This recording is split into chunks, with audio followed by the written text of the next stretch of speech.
আসসালামু আলাইকুম, সবাই কেমন আছেন? তো সকাল সকাল বের হয়ে গেলাম বড় ছেলেকে নিয়ে। ওর যেহেতু আজকে সকালবেলায় এক্সাম ছিল, তো আমি ওকে নিয়ে বের হয়ে গেছি একদম সকালে ভোরে। এই ভিডিওটা কিছুদিন আগে যখন এসএসসি পরীক্ষা চলছিল তখনকার। তো ওর স্কুলে যেহেতু এসএসসি পরীক্ষা হবে, তার জন্য ওদের পরীক্ষাটা আজকে সকাল 7টা বাজে নেওয়া হবে। আর দেখেন এদিকে রাস্তাঘাট পুরো ফাঁকা, তো হেঁটে হেঁটে মা ছেলে চলে আসছি স্কুলে। তো ওকে ক্লাসে বসিয়ে দিয়ে আমি বাইরে বসে আছি। তারপর পরীক্ষা শুরু হয়ে গেল, তো ছেলে বসে বসে পরীক্ষা দিচ্ছিল আর আমি এখানে বসেছিলাম।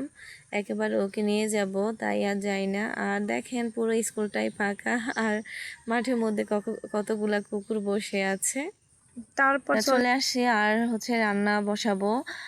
রান্না তো করতেই হবে, স্কুলে যাই আর যেখানেই যাই রান্নার কাজ তো থেকেই যায়। যেহেতু আমি বাড়ির বউ, আমার সংসারের রান্না তো আমার করতেই হবে।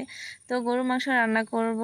আর এখানে আমি গরুর মাংসটা কষানিতে রেখে আমি চলে আসছি ঘাটলায়। আর আজকে গরুর মাংসের সাথে কাঁঠালের বিচি দেব। তো কে কে এভাবে খান কাঁঠালের বিচি গরুর মাংস দিয়ে জানাবেন। যাই হোক, এখন গাটলায় আসছি কাঁঠালের বিচিগুলো পরিষ্কার করার জন্য। তো আস্তে আস্তে এভাবে ঘাটলার মধ্যে ঘষা দিলে কাঁঠালের বিচিগুলো পরিষ্কার হয়ে যাবে। তো আমি যেহেতু তরকারিতে কষানিতে দিয়ে আসছি, তরকারি আবার পুড়ে যায় কিনা তার জন্য আর বেশিক্ষণ বসে থাকলাম না, যেমনই হয়েছে এইরকমভাবে নিয়ে গেছিলাম। যাই হোক, মোটামুটি চলবে।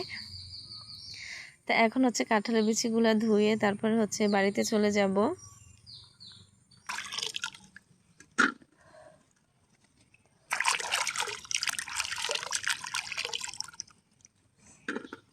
আর এখন দেখেন আমাদের দিঘির ভিউটা আপনাদের সাথে একটু শেয়ার করলাম।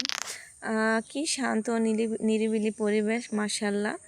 তারপর আমার গরু মাংসটা রান্না হয়ে গিয়েছে, এখানে লতি রান্না করব। আর আমি সবসময় লতিতে মাছ ছোট ছোট করে দিই। আমার মনে হয় লতিতে মাছ ছোট ছোট করে দিলে আমার কাছে ভালো লাগে বেশি। তো এখানে কাতলা মাছ ছিল। এখন আমি কাতলা মাছের লেজা, তারপর পেটের পিসগুলো ছোট করে এখন একটু ভেজে নিচ্ছিলাম। ভেজে না নিলে আমার হাজব্যান্ড আবার খাবে না, তার জন্যই ভেজে নিয়ে রান্না করছি। আর এই তো এখন খেতে বসে গেলাম। এর আগে বাচ্চাদেরকেও খাইয়ে দিয়েছি আর এখন নিজেরা খাবো। যাই হোক, আজকের মতো ভিডিও এই পর্যন্ত। আল্লাহ হাফেজ।